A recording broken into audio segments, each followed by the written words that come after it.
Today we're here on a beautiful day in Paris at the American Cathedral in Paris with my old classmate Mark Edington, who's the Bishop of the Convocation of Episcopal Churches in Europe. So it's a very, very interesting lunch conversation that we just had. But one of the things I didn't ask you about, Mark, but which I think a lot about is you've come to Europe and you've been in New England for so long. And I wonder just how the piety and the spirituality and the faith of the people that you see in Europe is kind of changing your own experience of just what faith is. Oh my gosh, that's a great question, Malcolm. So I guess the first thing I'd say is a really important difference between the culture that we're used to for the church to live in America and here is France and Europe generally are just radically more secular than the world in which we raised and the world in which our church takes for granted as normal. Here, it's not unusual for people to look oddly at me if I'm dressed like this, and for us to have to justify ourselves to the police.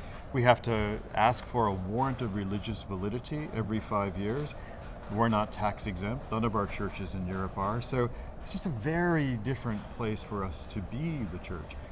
But the gift in that is to force us to reflect more deeply on what is distinctive about our church and why do we value this place where we get to develop our spiritual lives and learn about prayer and understand why these things are essential to our understanding of a fully human life. So it's an interesting challenge being the church in a place that it's not native at all, but it's also a beautiful, beautiful place to do ministry. Yeah, I know it's funny, when we were walking in the gateway through the tower here, you said before 2001 that you flew an American flag and a French flag. That's right. And the prefecture said take them down.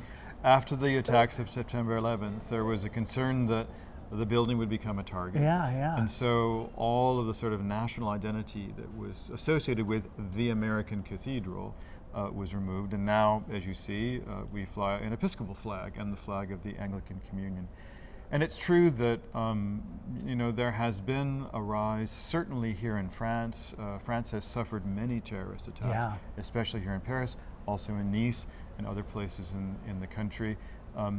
And one of the reactions to that, which we see happening politically now, is the rise of the far right in France, which is very anti-immigration and particularly anti-Islam. There are 8 million Muslims here in France. It's the largest community of Muslims outside the Muslim world of any country in the world.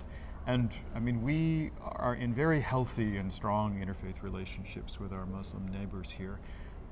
But there is an element in French society that finds that to be contrary to French culture, especially to the radical separation between the state and any religious belief. And so, entities that are churches or religious organizations are really forced to live under a lot of scrutiny and we have to answer a lot of questions to the authorities to do what we do here. Yeah, one of the most interesting things to me during lunch was you talking about just having to justify income that arrives to the cathedral above a certain amount. It has to have a board of directors. They have to say where those funds came from.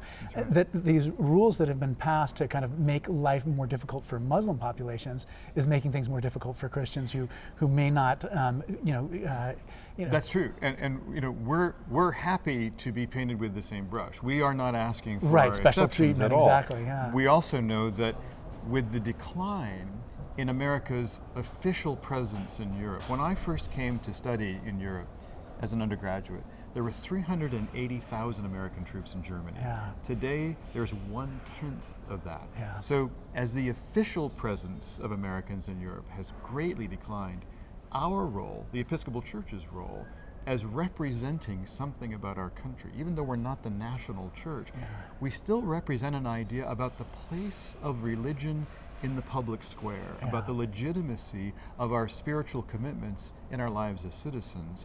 And all of that is something we represent here.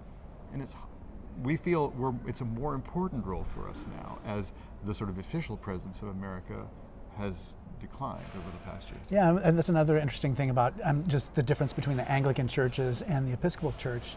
It's just the democratic polity of the Episcopal Church in America. It's just a huge difference that we so often take for granted, but Heidi and I are taking for granted much less now that we're meeting with so many Anglican church leaders. That's right. So here in Europe, you actually have 5 overlapping jurisdictions of the Anglican Church. It's the only place on the planet where that is true.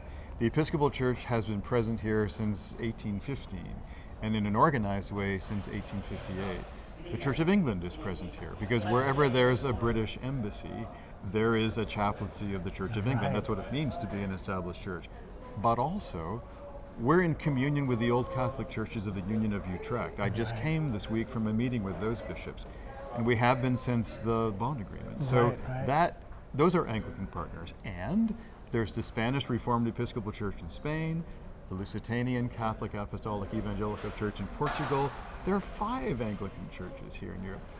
What makes us distinct is, as you say, the nature of our polity, which is the product of our revolution. And the idea that we didn't really like the idea of bishops without constraints on their authority. So I have a very different job from my brother, who's the bishop in the Church of England.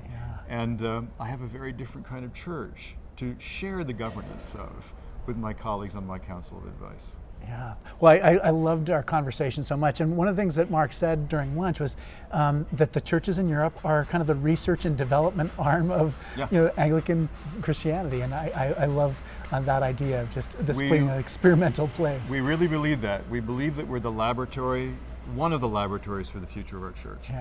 We here are 21 congregations that are managing to be the Episcopal Church in a place that is radically secularized, where the church is often not regarded as a charity, not given tax-exempt status, often regarded with suspicion, frankly, where we're not a part of the historic narratives about religion of any of these countries. Nobody cares that George Washington sat in our pews, if you're here, but also our churches here are radically multi-ethnic, multilingual.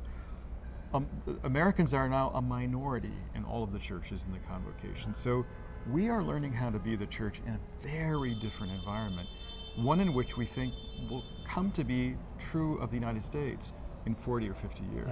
So we think we have something to offer back to the wider church about how to be a church under those circumstances, and we're eager to have conversation partners to have that talk with. Well, I'm so glad for this conversation together. I'm here with Mark Edington, the Bishop of the European, the Convocation of the Episcopal Church in Europe. My name is Malcolm Clemens Young. I'm the Dean of Grace Cathedral in San Francisco, California. And thanks for watching More Good News.